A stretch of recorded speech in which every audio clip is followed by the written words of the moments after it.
Selamat malam pemirsa, tahun 2016 sudah berlalu, saat ini sudah kita akan menghadapi tahun 2017. Bagaimana tahun 2017 dari kacamata seorang Presiden ke-6 Republik Indonesia, Susilo Bambang Yudhoyono. Selamat malam Pak SBY. Selamat malam. Apa kabar Bapak? Alhamdulillah baik, Bung Rizky.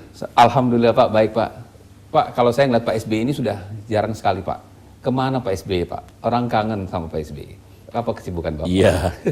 Iya, Bung Rizky, kalau kesibukan dulu saya tuh berpikir kalau sudah tidak jadi presiden kan banyak nganggurnya, rileks gitu. Ternyata enggak. Ternyata tidak. Jadi kesibukan masih ada, cuma ada bedanya. Kalau dulu waktu presiden sibuk plus deg-degan.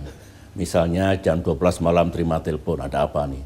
Gempa bumi kah, tsunami kah, terorisme, kapal terbang jatuh dan sebagainya. Nah sekarang tidak begitu.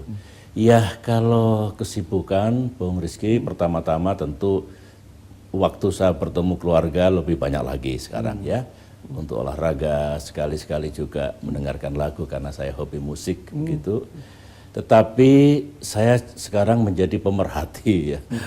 Apa yang terjadi di negara kita ini dan juga di dunia. Saya mengikuti siang dan malam, day by day, night after night.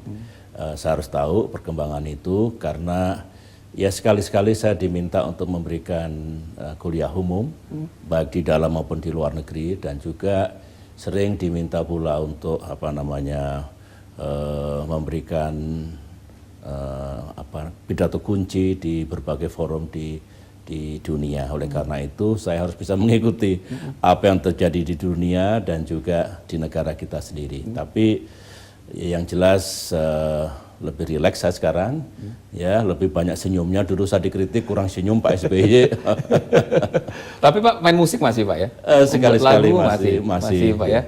Karena itu kan yang Pak SBY lakukan di kala senggang. Sekarang lebih banyak waktu itu untuk itu. Lebih Pak? banyak waktunya, tapi saya bagi juga untuk yang lain. Ternyata yang selama jadi presiden dulu tidak saya lakukan, lebih banyak sekarang tersedia waktu itu. Oke. Pak SBY, tadi Bapak sempat menyinggung soal bagaimana Bapak juga melihat dunia Pak ya. Bapak juga terpilih sebagai presiden dari, saya ini banyak pertanyaan Pak sebenarnya ke Bapak, cuma memang ini yang harus saya tanyakan sebenarnya ketika Bapak tidak lagi menjabat sebagai presiden, Bapak justru tapi terbukti dengan terpilih Bapak sebagai presiden Global Green Growth Institute, itu gimana prosesnya Pak? Iya, ceritanya begini dulu. Sahabat dekat saya waktu itu Presiden Lee Myung-pak dari Korea Selatan itu punya ide untuk mendirikan institut yang disebut Green Growth Institute. Nah, beliau minta dukungan saya, pandangan saya dukung penuh.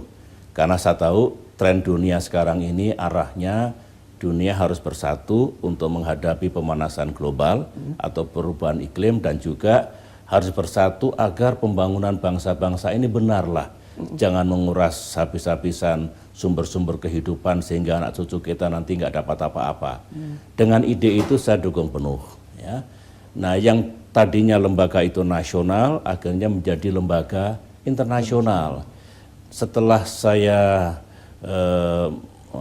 ingat, saya di penghujung masa kepresidenan saya di New York, Perserikatan Bangsa-Bangsa, saya diminta didaulatlah, bisa nggak memimpin GGGI ini yang kini sudah menjadi lembaga internasional. Sekjen PBB, sahabat dekat saya Ban Ki-moon juga merekomendasi, dan juga teman-teman yang lain. Singkat kata saya terima, tetapi memang kontrak saya 2 tahun, jadi jabatan itu berakhir pada bulan Desember yang lalu. Saya diminta untuk tambah 2 tahun lagi, tapi saya bilang kita kasih kesempatan mantan leader yang lain untuk memimpin GGGI.